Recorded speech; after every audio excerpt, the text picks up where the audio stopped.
नमस्कार भाई प्यारे साथियों, कैसे हो आप सभी। उम्मीद करता हूँ आप सभी बहुत ही अच्छे होंगे। तो आप सभी के लिए बहुत ही अच्छी खुशखबरी है। तो देखिए क्या है।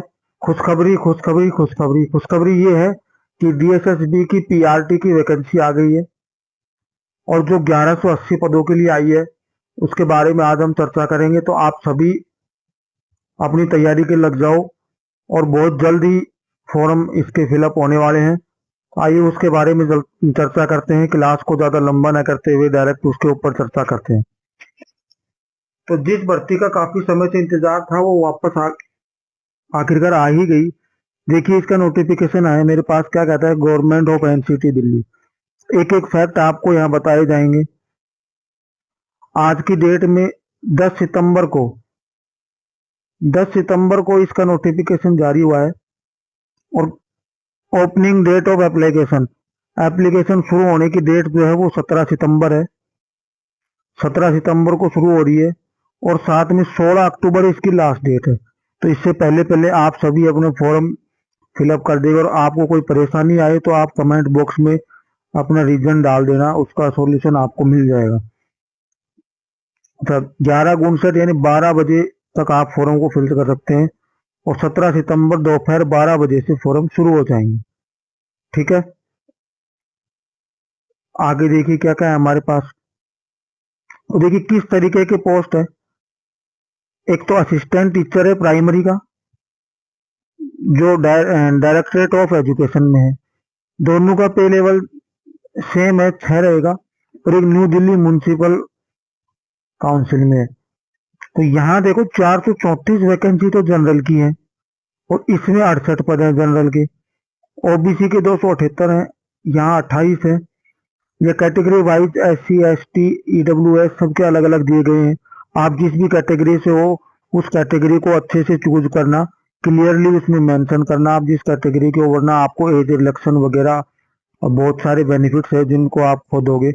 तो आप उनको जरूर अच्छी तरीके से फिल करना। टोटल यहाँ देखे तो 1180 वैकेंसी है।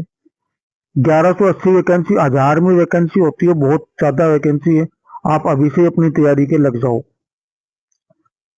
ठीक है। अच्छा, यहाँ क्लियरली उन्होंने कहा है कि only online application will be accepted.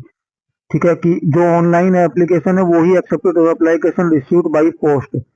अगर कोई ये सोचे कि बाई पोस्ट या इन हैंड या मेल करके करेंगे तो वो एक्सेप्टेड नहीं होंगे, वो रिजेक्ट हो जाएंगे। उन्होंने साफ साफ मेंशन कर दिया है। तो आप केवल ऑनलाइन ही फॉर्म भरें। अच्छा, कैसे कैसे है वहाँ ये देखिए।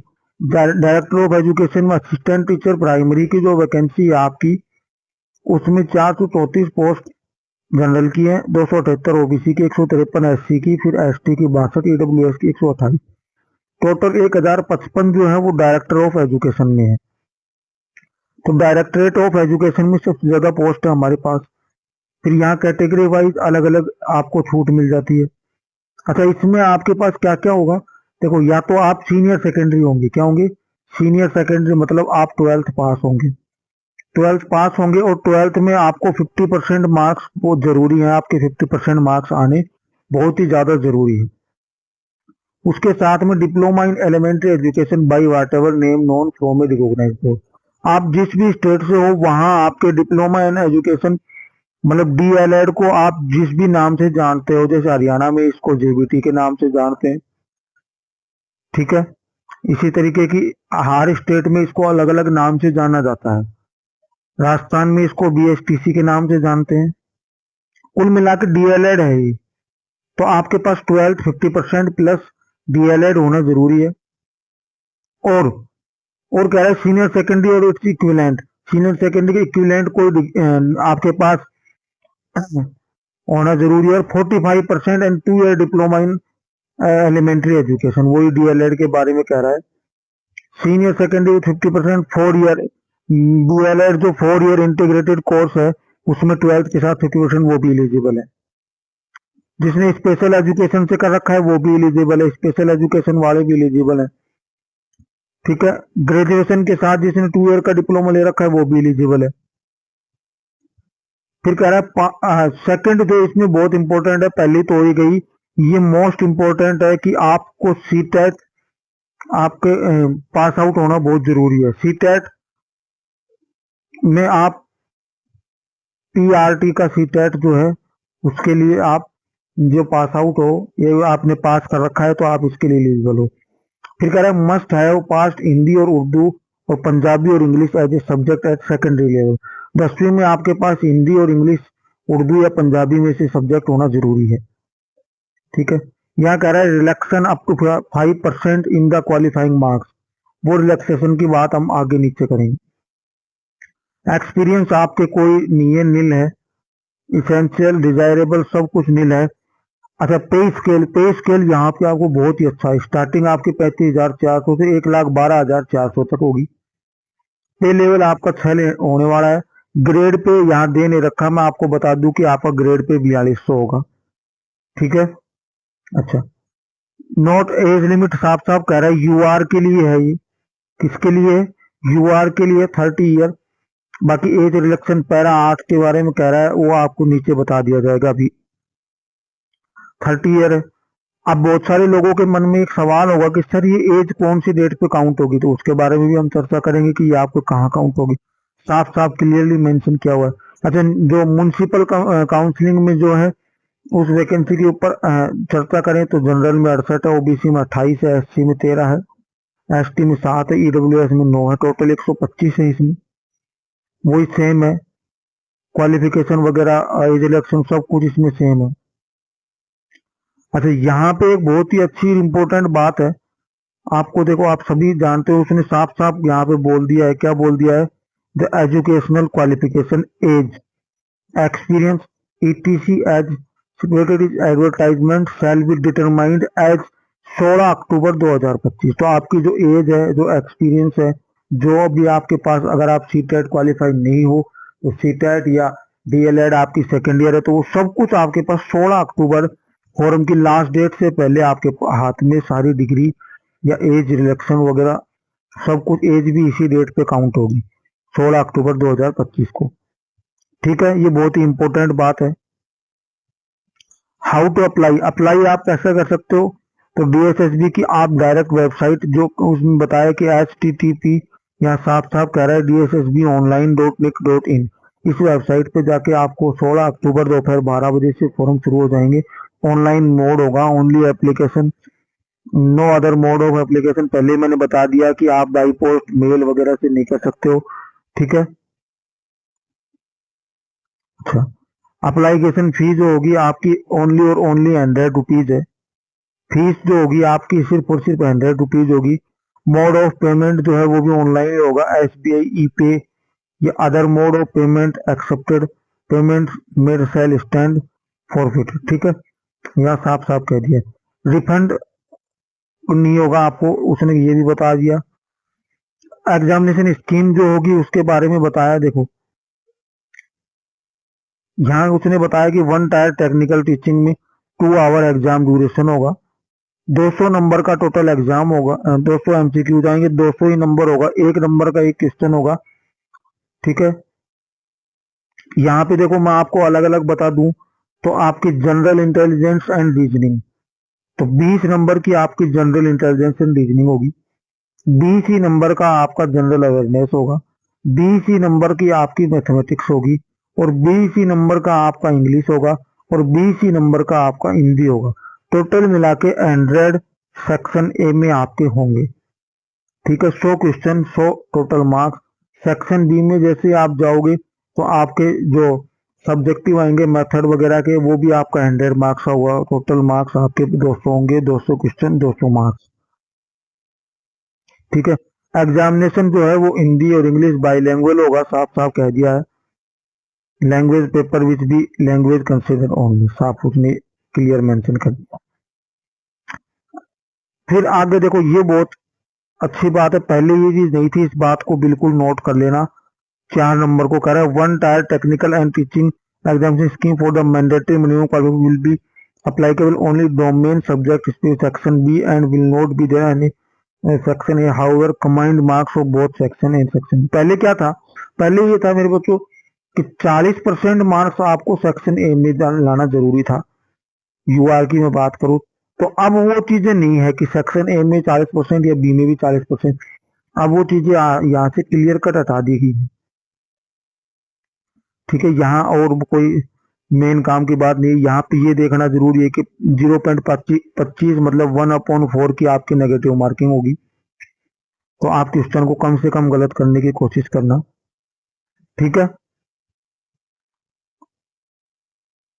मोड ऑफ सिलेक्शन के मैंने आपको बता ही दिया कि मोड ऑफ सिलेक्शन आपके पास कैसा रहेगा।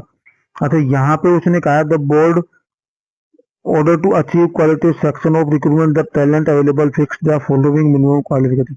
ये जो था वो 40% पहले सेक्शन ए में था, फिर सेक्शन बी में अलग से था। अब वो चीजें मैंने आपको पहले बता दी कि वो चीजें नहीं है। अब आगे नेक्स्ट चलेंगे तो वहां देखो काम की बातों पे हम चर्चा करेंगे। रिजर्वेशन पे देखो हम क्या कहते हैं। रिजर्वेशन में आपको कैटेगरी वाइज रिजर्वेशन मिलेगा। आपको वही डेट जो होगी 16 अक्टूबर 2025 की होगी। सब चीजों की सारी चीजें 16 अक्टूबर 2025 को काउंट होंगी। उस समय तक आपकी डिग्री वगैरह आपके हाथों में आ जानी चाहिए, वरना आप एलिजिबल नहीं रहोगे। यहाँ SC ST को 5 ईयर की, OBC को 3 साल की, और जो PWD प्लस UR EWS उसको 10 साल की होगी। Person with bench mark disability होगी। ये PWD का मतलब होता है person with bench mark disability, विकलांगता के लिए ये। SC ST 15 person with bench mark disability plus SC ST तो 15 हो जाएगी, और PWBD के साथ अगर OBC है तो 13 साल होगी। ठीक है, और यहाँ पे एक्स सर्विसमैन को अलग से छूट दी गई है। एक्स सर्विसमैन ग्रुप को plus 3 year minimum up to the age of 55 non graduated के लिए। ठीक है, ये आपके एज रिलेक्शन के बारे में भी हो गया। यहाँ उसने देखो कहा इंपोर्टेंट इंस्ट्रक्शन ऑफ कैंडिडेट, यहाँ सारी चीजें उन्होंने साफ साफ बताई है। वो क्या कहा है, the board does not undertake any scrutiny of application ability and the accept time the examination, and therefore candidate will be accepted only on the provisional basis. Applying under the combined examination does not make the candidate eligible for all the cadre include the such advertisement. Candidate must go through the requirement of essential education qualification age experience it is satisfied then चलो they are eligible।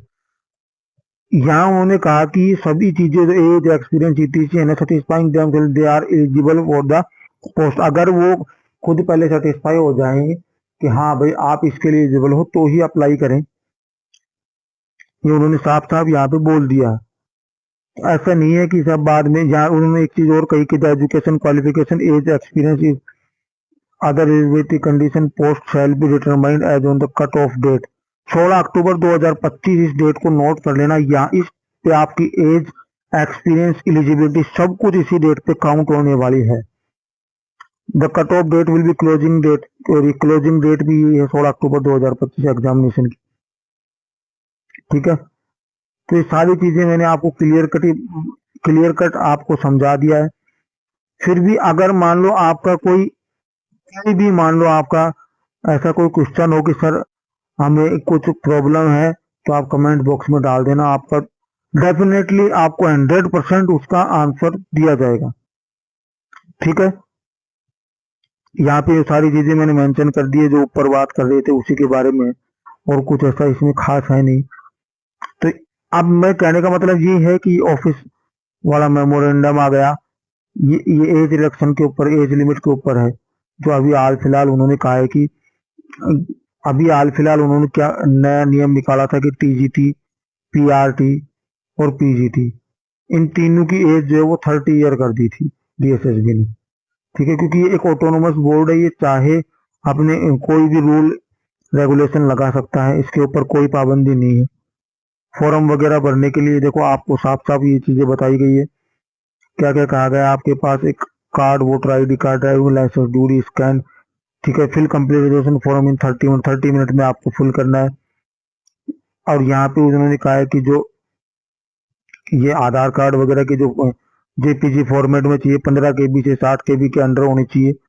अच्छा, और एक बात उन्होंने कहा है कि information आपको SMS बोर्ड के थ्रू मिल जाएगा, और मोबाइल नंबर, ईमेल ID आप बिल्कुल सही बने, OTP से 1 टाइम पासवर्ड आएगा।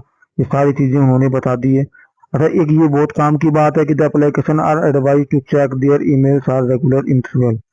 द रोल नंबर अगर क्लास 10th के आपको अल्फा न्यूमेरिकल है, मान लो आपके जो रोल नंबर है कभी कभी ऐसा होता है कि कुछ मार्कशीट में रोल नंबर इस तरीके के आते हैं, अल्फान्यूमेरिकल, अल्फान्यूमेरिकल मतलब नंबर के साथ साथ अल्फाबेट भी आ जाते हैं।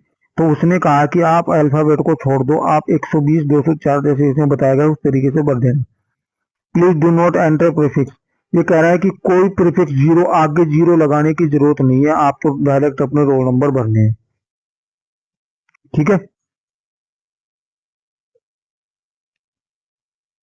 जीरो ऑटोमेटिक ले लेगा ये, आपसे कोई दिक्कत नहीं है, ये कह रहा है।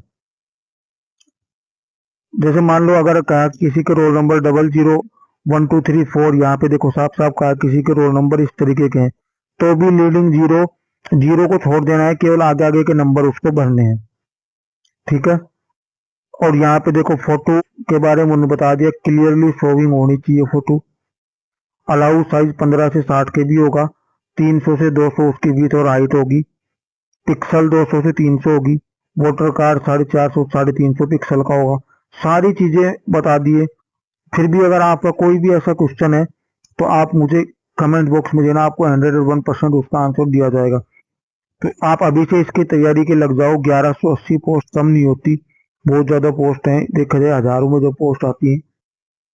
तो आपको मैंने बता ही दिया कि 20-20 सेक्शन ए में 20-20 नंबर के 5 पार्ट होंगे, सेक्शन बी में 100 नंबर का पार्ट होगा।